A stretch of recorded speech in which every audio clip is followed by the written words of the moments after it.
focusing on this as a true forum, because we're trying to throw out some ideas here from both our experiences and analysis, but also get ideas as to where we need to go with creating a structure for addressing cybersecurity in this exploding world of the Internet of Things. If we go to slide 2, which just kind of pulls up an abstract, IoT, I mean, it can do some absolutely amazing things, and it integrates into all kinds of other areas. The smart city as a way for administration, the smart home for a way to have domestic advice. But once we do this, is this the same as our traditional ways of doing cybersecurity, or do we need to look at how the different technical facts of the Internet of Things may match to our traditional legal regimes for protecting privacy and security, and how do we do this? How do we build this framework? Now, slide 3 helps us talk about this. This is one proposal that somebody said is, if we're going to have a framework, we might want to start by trying to identify problems, then look at legal constraints, then look at technical constraints, and do this sort of as an iterative process. We are thanking here this our support for the Cyber Workforce Education Project, that we're wrapping up now, for teaching local law enforcement fundamentals of cybersecurity as a way to embed that in the fabric of our communities, just as Internet of Things will embed it in the fabric of our homes. We also like to thank Ross Anderson for his open source materials, which were a big support for us, and the folks at the Internet of Safe Things workshop that's coming up for their observations about how we might need to approach this. And slide 4 just talks about this in terms of some of the older terms: ubiquitous computing, pervasive computing. The slide 5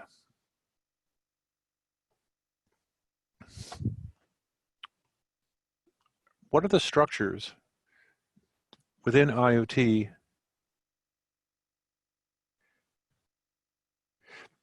wait, forgive me, if you could hold,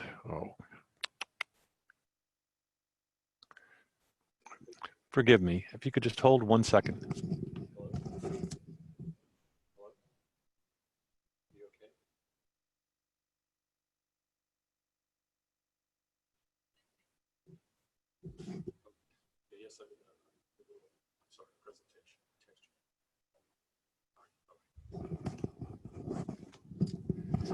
I apologize. So anyway, let's go on to slide 6. And we talked about this last year, but traditionally we kind of looked at cybersecurity over here, and then digital forensics, which is the collection of evidence from digital systems, as a separate, maybe general domain, but they kind of definitely overlapped. But slide 7 shows what I think is the increasing change of this, in part because of pervasive computing. Public safety and cybersecurity are now seen as being interrelated domains. They may not be totally one where cybersecurity is being subsumed within it, but now it and digital forensics are becoming part of this. And again, we suggest that in the future, you will see more and more of this all be part of a public safety regime, because everywhere we have these issues. Slide 8 briefly talks about why we began our project to look at training cybersecurity professionals within existing local law enforcement. And in part, it's because they have an experience with criminal justice generally. They are the people who most immediately interface with people who have been injured through the misconduct of others. As we say here, they are at ground zero. They can provide an immediate response, they can advise, and in some circumstances, they can arrest. Now, this is very stylized in this regime, because, as we all know, over the wire, you can be doing bad things from anywhere in the world. That gets into jurisdictional problems. It gets into the laws regarding extradition and the issuance of arrest powers across borders, but they can still be relevant. And in a minute, we'll sort of talk about some of those, because it's the nature of how people do bad things to others, and how even with those limitations, you can still do some things. Now, in part of our analysis, if we look at slide 10, the core systems of computing and IoT is maybe one way to start focusing our attention. What are the sources and types of data and ways in which it's collected? Then what are the collections that are made of this? And then in the transport mode, where does it go? Because it goes first to the collections, but then it can go to processing for analytics against that information, which can produce good outcomes, sometimes not so good outcomes. Slide 11 is a sort of another way to look at this, because we address the notion of where we are when things happen. And that's important because location information at its core is exceptionally valuable. I mean, it's certainly valuable for commerce, but it's also a vulnerability depending on the malicious intent of others. So all of the places we might be, whether it's our home or our work or our school, are generating this kinds of information. The next slide, 12, looks at the sources of social and civic life, the ways in which our life all integrate here together. What I'm trying to do here is talk about how immense this data corpus is becoming, and how with the arrival of the Internet of Things, it's just going to get bigger and richer and possibly a greater vulnerability. Now, what we can see in slide 13, this was an analysis of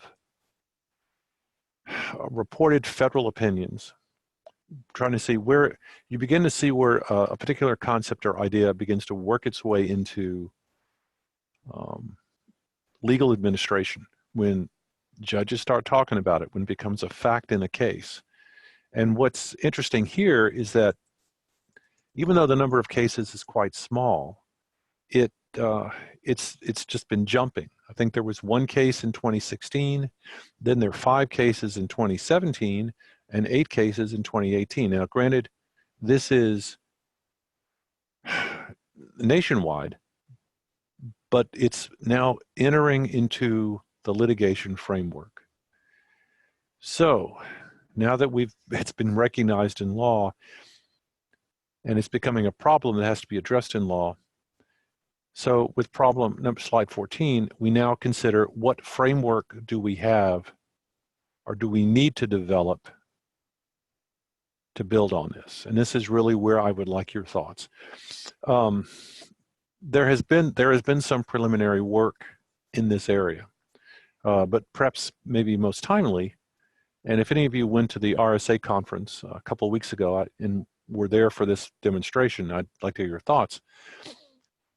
But some researchers at Trend Micro were playing with the smart home of one of their people in Germany. So, well, I should take a look at the smart home, where you have multiple devices, maybe connected via an automation server, doing things, turning the lights on, opening the doors, making the coffee in the morning, so forth and so on.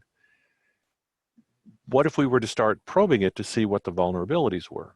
And I think their presentation at RSA that I read about, they were going to present, was that, dear heaven, these things are wide open.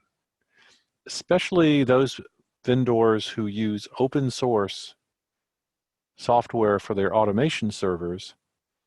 Somebody can just go right in and do all kinds of things. In one of their test cases, they were able to interfere so that the lights wouldn't come on and other systems wouldn't function. How dangerous can that be? I think if we think about the process of just, letting your doors be locked or unlocked, all of your security systems can be turned off. If you look at what your toaster might do to hurt you, that could be just not good. There have been efforts to create a taxonomy for IoT devices, which I think is probably a good start, but they sort of quite broadly related around what do they do. The earlier sort of mini taxonomies that relate to smart city deployment that we just talked about in some ways fit that. Do you look at where the device is deployed?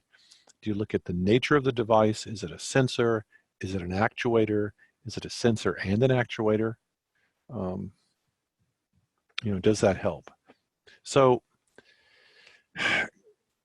we come to slide 15, and please, let's see.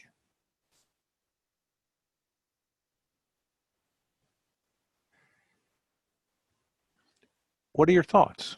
Now, one of our colleagues with at Internet of Safe Things said we should look at, maybe if we start, what are the problems that these systems might present? So what are your thoughts? Please use your chat, or you can raise your hand for a comment. What do you think might go wrong? I remember when I first saw the idea of an internet connected toaster, I just thought this is an invitation to disaster. So, okay, how do y'all think a distributed denial of service attack? Boy, that's a good thought. It goes both ways, doesn't it? It's both you use the IoT systems to initiate the attack, or you also use them to go after and shut somebody else's smart home or even smart city down. How do you stop these systems from being used in a DDoS? If I can write this down. Or is it? Can you stop it? So that's one good thought. So distributed denial of service attacks, which apparently have already we've begun to see them pop up. What are some other problems?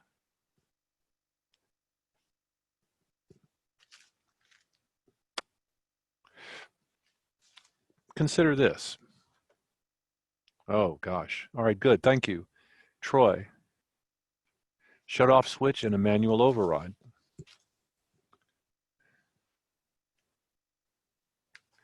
Firmware up to date. They're my good friend, stalking behaviors. Yes, I was.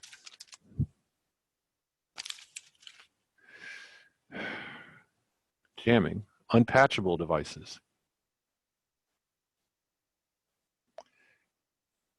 Embedded security.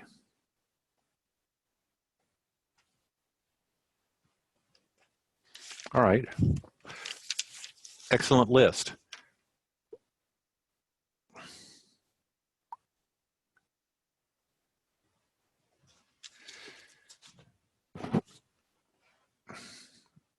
Let's look at firmware updates.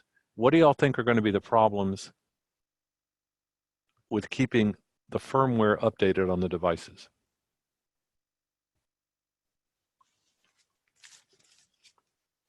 Yes, who does it?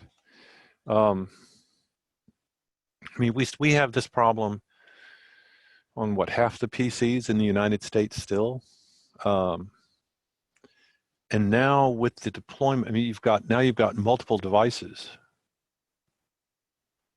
What do you do? How do you even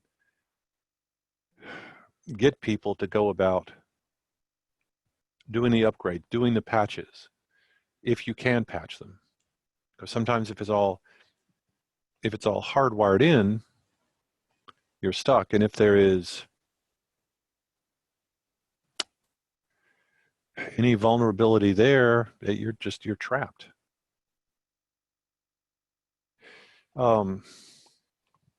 But good points. And I guess what concerns me most about this is are we talking about an issue of scope and scale? because now everybody will have this stuff, even people that have never used even a personal computer and may only use basic phone services, but now they're going to have these sophisticated devices in their homes. Guy mentions jamming, and that's actually what the test that the people at Trend Micro found, because the radio, the home radio was connected to the system. So they were able to get it to start sending out RF jamming signals that shut everything down, and until he turned the radio off, nothing worked.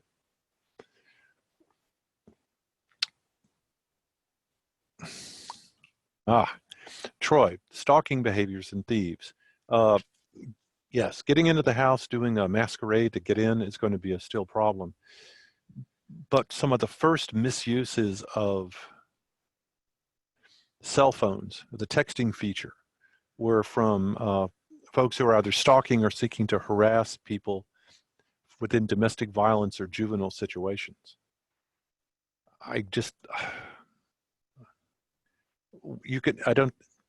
it's the motivation in those kinds of highly emotional moments that will lend people the focus to study up and find how I can make someone's life miserable over the wire.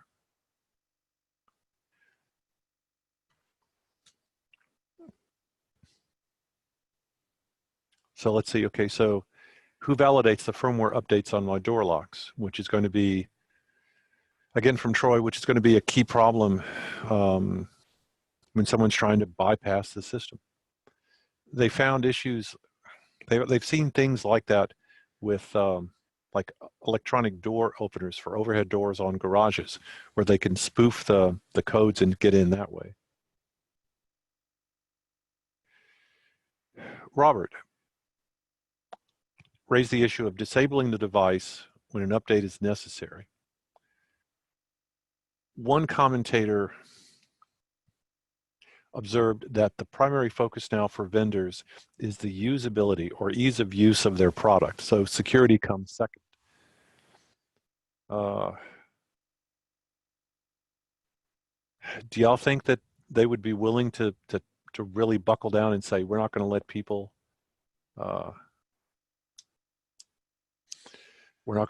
use their systems? Now, Troy points out the door lock's not working after a bad firmware update.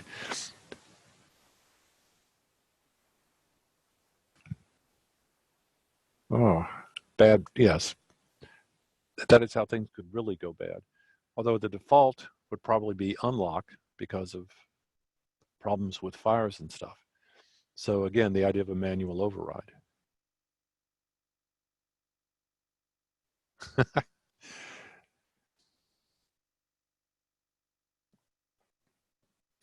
Good point. Default to locked and need a key.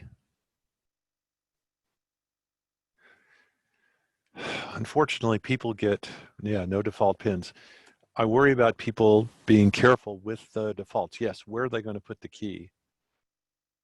They should put it, of course, on the wall, away from any lights or windows. But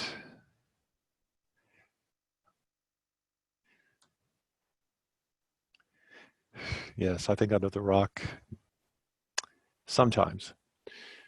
Just real quick, our colleague, I think Anastasia, noted, how many of y'all have seen IoT toys or seen the controversies regarding IoT toys?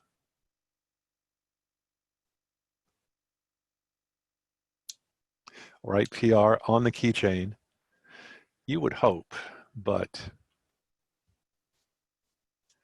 I have a child who just never carries her key anymore. It's all electronic. The IoT toys have creeped everybody out because now your kid is talking to somebody who knows where they are.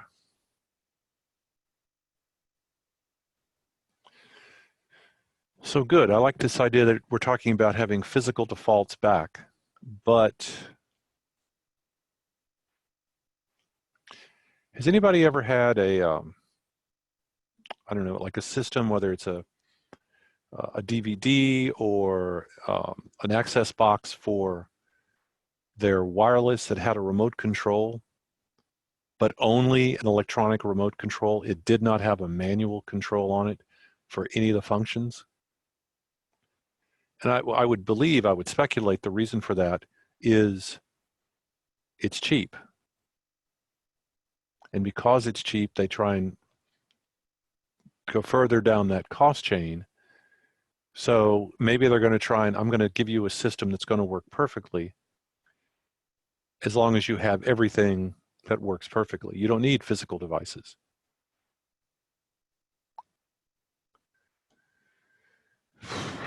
So, okay, so how do we get people to loop back to realize that price isn't everything? Do you have a default list of features for IoT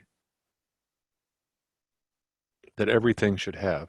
Or should you have, all right, here's a question. Should there be regulation that requires a physical default for IoT devices?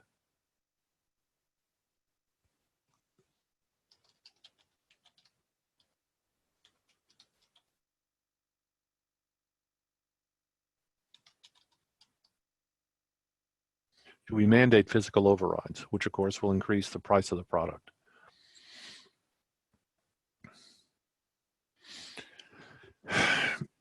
I don't know. I think it might be a good idea. Yes, because I think it's a life safety issue. But it's also going to be a cost issue.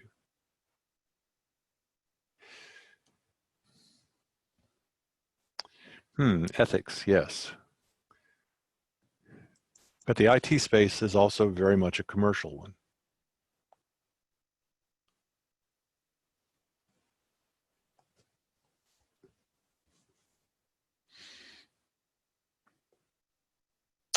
One would hope. One would hope.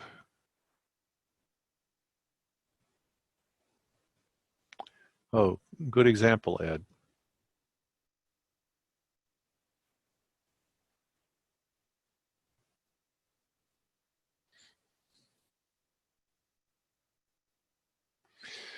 Robert's point is that the way in which you use the system will drive how it works.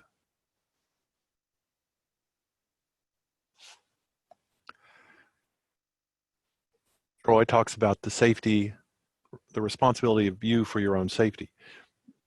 But that may be a particularly sensitive and problematic issue for information technology security, because nobody knows how to do things right except a very, very, very small group of people. So do we have to mandate in those safety features? Or do we have to mandate a certain level of training? You know, like you get a license to drive a car. Should you have a license to have a smart house?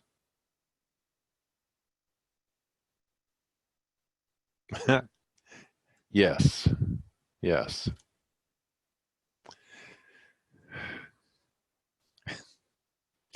Yes, indeed. And by the way, the problems they have noted with the airplanes, the whole fly-by-wire paradigm, matched against the newly automated flying systems, has been a problem for the past 8 or 9 years. Pilots are unfamiliar with, they can land a plane, they can take off, but they no longer have as much experience with unexpected situations. And there have been a couple of cases where, well before this current Boeing controversy, where they just flew the plane into the ground, not realizing that their controls were going to act differently from what because of the situation they found themselves in.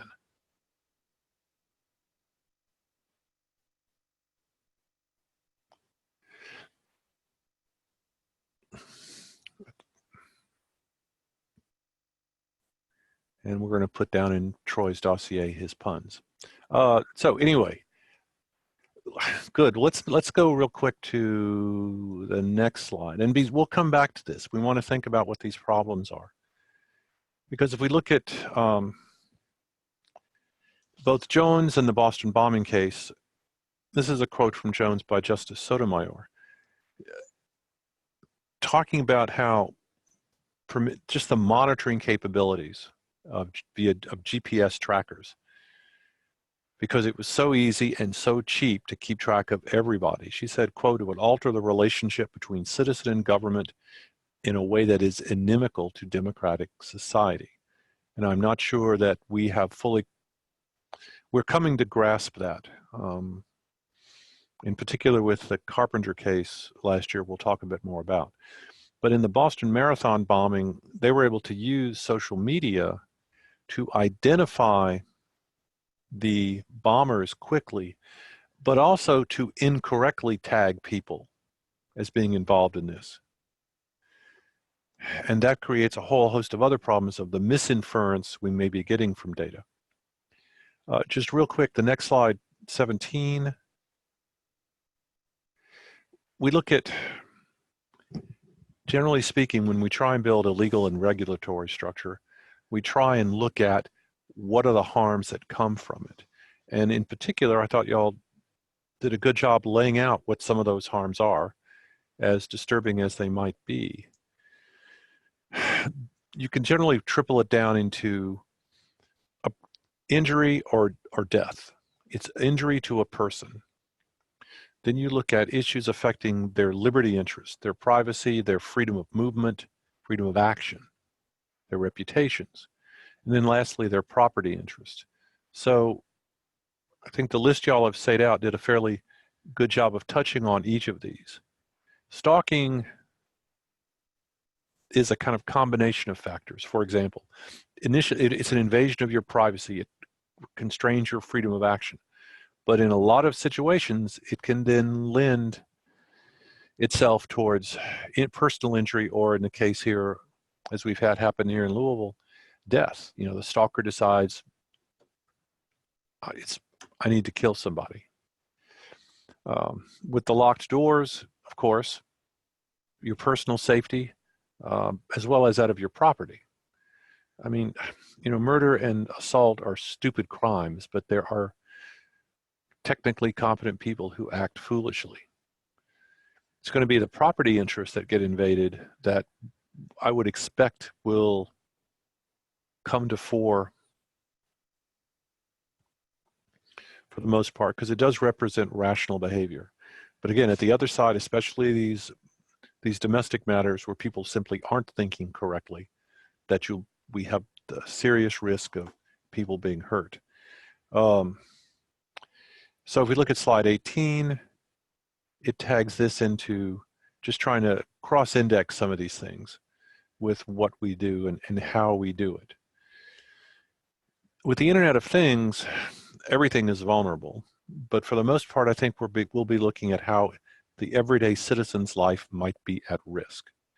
Invasion of information rights, trade secret, copyright, and things of that nature will tend to be important for businesses and commercial enterprises and government. But as this democratizes the devastation that may be possible, we need to start looking at how this goes to law, a legal system, how then the technology will then relate into that, and how we can maybe shut it down. Now, just real quick, slide 19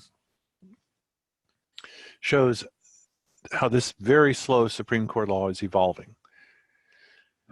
Riley, which came after Jones, somewhat changed the law in that in the past, if you were arrested and had something on you, the police could look at it. Supreme Court said, no, the data corpus in a cell phone is so huge and so much a part of our lives that police cannot look at it absent getting a warrant under probable cause that there's evidence there to allow them to search.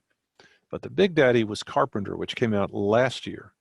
And in this case, the traditional principle is that if you give data to a third party, you no longer have any privacy interest in that data.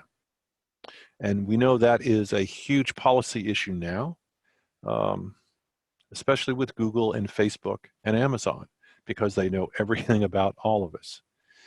In this case, the police were using cell phone site data to track people, and then they would cross-correlate it to a series, in this case, cross-correlate that to a series of robberies, use it to identify the people who were in fact doing the robberies and arrested them. Found the ill-gotten gains, The Supreme Court said, sorry, because this is such a pervasive technology that profiles everyone's life, including, who they go to see, when they go to the doctor, where they might be in their homes, we are now going to modify this third-party doctrine to say that the government cannot get this information from third-party cell phone companies unless they have a warrant that sets out facts that establish probable cause that this person committed a crime. Now, that's not going to stop Facebook or the cell phone companies or anybody else from using it for whatever their purposes are. But it shows that they are now beginning to realize in law these technologies are different and may have a potentially dangerous impact, in this case on privacy. But if you look at those private parties, consider the wrong, and well, I've listed out some of the bad things that they can do with that information. Slide 20 shows the statutes have really not quite caught up, because these are the current federal statutes. They're sort of standard in their prohibition of actions and misuse of computer systems, but it's things like hacking, unauthorized access, interception of data streams, unauthorized access to stuff.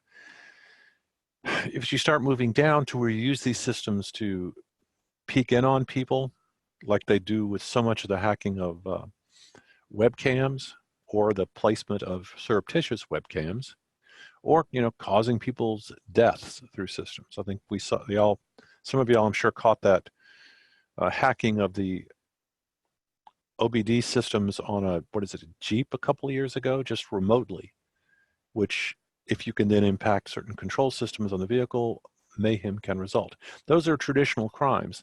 Those become part of this issue of evidence preservation and standard investigation. But say we loop back. Anybody want to give me a thought, which will go into your file?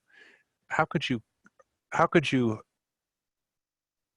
either invade someone's privacy or kill them, cause physical injury using IoT devices?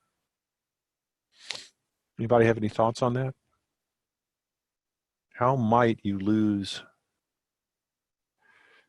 those valuable things? Yep, I always thought about that. Yes, we are. It's just too easy to put that Bluetooth connection on that medical device or some other electronic connection to make monitoring. Because think of the enrichment for following somebody's condition. You get the, oh, wow. Yes, you get all that data. You can monitor if they're doing well, something's going wrong, but then somebody else comes in. And you could actually combine them. You start a fire in the toaster and person gets upset, and then you disrupt the pacemaker. Some of y'all may remember the insulin pump demo, I think at DEF CON about 5 years ago, where an insulin-dependent individual showed how he hacked the Bluetooth port on his insulin pump, because security always seems to come later. And I think part of the speculation is that because of the increased integration of medical devices and systems for home service, because that will so greatly enhance the quality of life of people on a medical regime, but those become key, yes, those become key vectors for attack.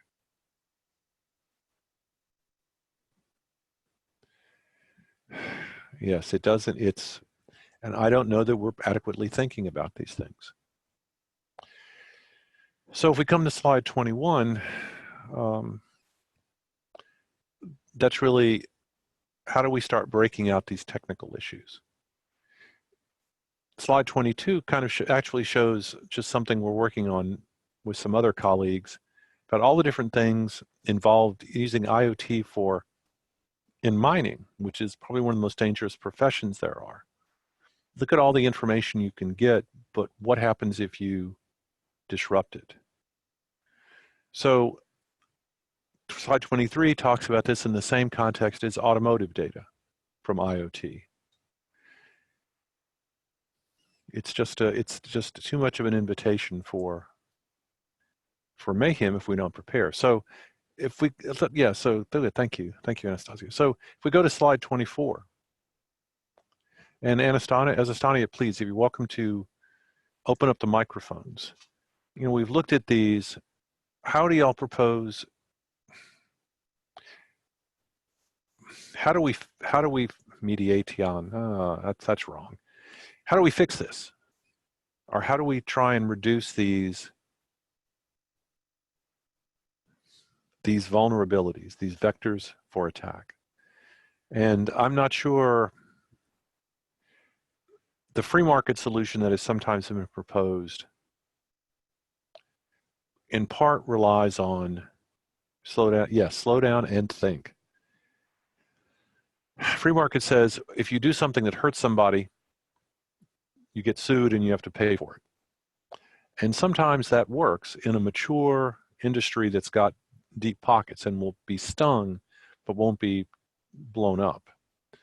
Products liability law,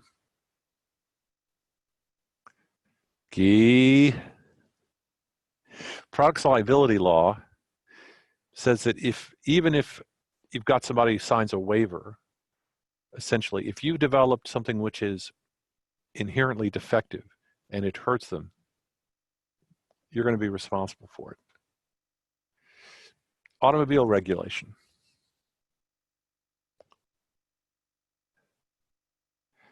Who do we trust to regulate?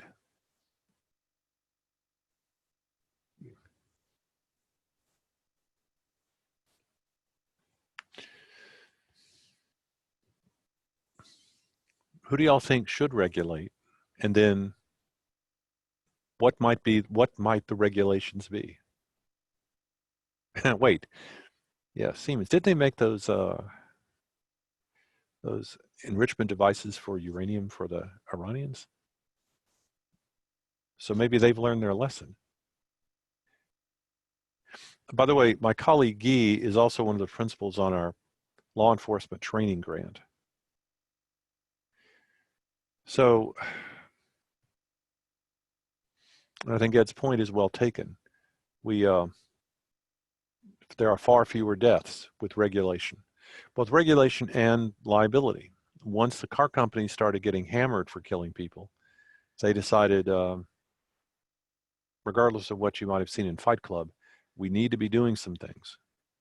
We need to reduce the lethality of these systems.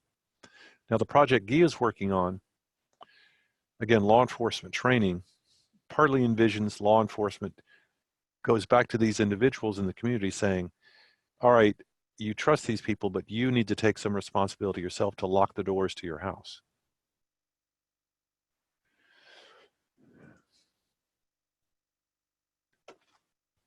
So NIST is an idea. I mean, that could, I think,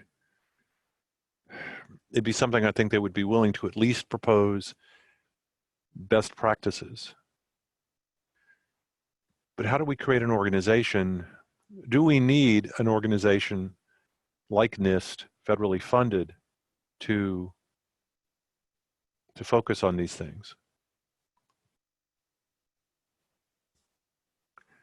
And Troy's right, enforcing best practices is difficult until you become part of the plaintiff's bar, because then if somebody gets hurt, they're going to have to answer in court, well, why didn't you follow these best practices? The downside to that is somebody has to be badly hurt or killed before you use this post hoc regulatory mechanism of the courts. And so Asinri's position is, why do we need a new regulating body for IoT? Do we have a regulating body regarding information security or system security in the United States?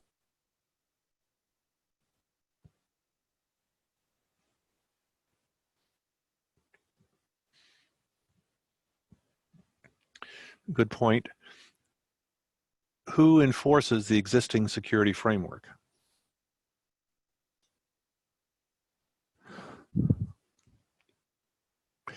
Exactly. You've got, and this is, the United States is just, we are, I don't know how to describe this, we are balkanized. We do not have a coherent information security legal regime like the Europeans do.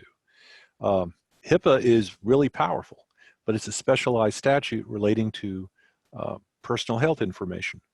The PCI regulation of credit card systems is an industry standard that they rigorously enforce because they don't want to be blown up. But then you've got Graham-Leach-Bliley, which looks at banking and financial services security. And so in the banks, credit card industry, maybe with the exception of Target, and medical industry tend to be the hardest sites regarding InfoSec. If you fall outside of that, you're caught in maybe state-by-state regulations to make you tighten your stuff up. And mostly it's like when people go out of business because they've been hit, they've learned their lesson that way. The Federal Trade Commission does some regulation so that if a business has failed to protect its customers' information, then they can go after them for unfair trade practices. But that's really very broadly. I mean, who would y'all have? Is there an existing agency that y'all would trust to competently regulate InfoSec? Would it be the FTC? Would it be the Federal Communications Commission? Guy, who do you think? Wait. All right, Federal Aviation Administration. I could go with that.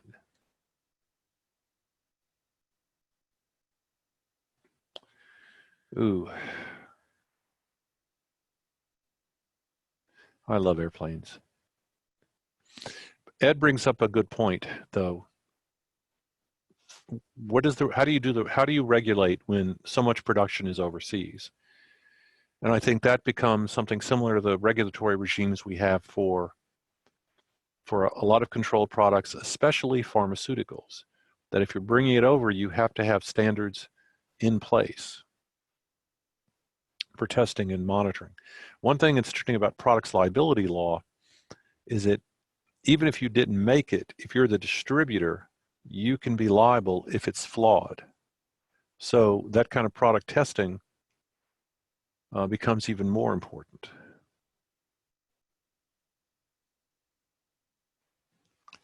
Wait, Troy, FAA to cars?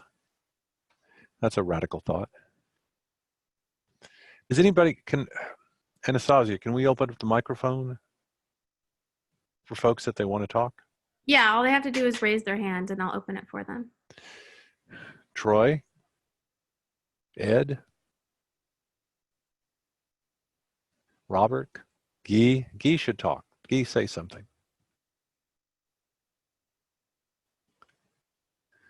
Oh, everybody is so shy. Oh, Troy raised his hand. All right, Troy, what are your thoughts on this? On what, the FAA piece? Or just generally this idea of regulation? Yes, for IoT. Because we don't regulate InfoSec worth a damn except in these very specific industries. Yeah, and I actually think that needs to change, to be honest. Probably not the most popular opinion, but there is, as you approach life safety with self-driving cars and with IoT devices that could lead to your demise inadvertently, like a rogue toaster or an oven or something, there needs to be some additional regulation, because currently in software development, there's this idea of good enough software that's very pervasive. And as people write good enough software to make it to market on time and fix the bugs later, that can't be supported and shouldn't be supported when it comes to life safety. It's great for a video game. You know, I think people have played some recent video games from Bethesda or something. It's kind of good enough, and then they patch the crap out of it. We can't do that with door locks when it comes to my kids or other people's kids or my spouse or something like that. And so there needs to be some fail safes, as I mentioned earlier, with having a key, and there needs to be some regulation where, some board or committee needs to say this is an approved device, and consumers beware, only buy this kind of stuff when it's going to be accurately constructed and well constructed in a way that things are being tested and change management's in place and best practices are occurring. Because people get greedy and people get sloppy, and it's just human nature. Right. How do you, well, okay, does anybody else, what do y'all think of that? And how do you think people would react to that kind of expanded regulation? Because also the problem is going to be, who's going to be responsible for the costs of testing and oversight of that? It's a very hot issue in the pharmaceutical industry because it just takes so long to get products to market. And it's so expensive to do so. Do you have any thoughts on that, Troy? Or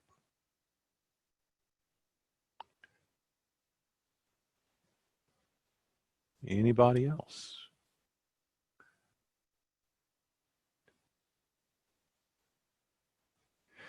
Going once, going twice. Any last comments anybody would like to make? And by the way, you are welcome to send me your thoughts later. I'm michael.losavio@louisville.edu. But I just don't, again, my sense is I just don't think we're prepared at all for what's coming. And I think we need to be, but that's just me. So Anastasia, I guess with that, if there are no further calls, then I will thank you all for shining up, for coming on in, and I thank you all for your comments, which unless you have an objection to it, I'll use those to kind of figure my way through this, since I think it's a very valuable collection of observations from you all. So thank you very much. Anastasia, any last comments? Nope, that's it. My only last comment is CAE Tech Talk is going to be tomorrow. You guys all should have received an email from the program office if you guys are interested in going to that. If you guys are interested in presenting for CAE Forum, please get in contact with either myself or the program office so we can get you on the list for that. All of the resources today will be available on the CAE and cybersecurity community websites. Hold on, I'll just post that link real quick. And there's a bunch of old ones on there as well. So yeah, just make sure you guys check that out. And that's all I have for you guys today. All right, thank you all.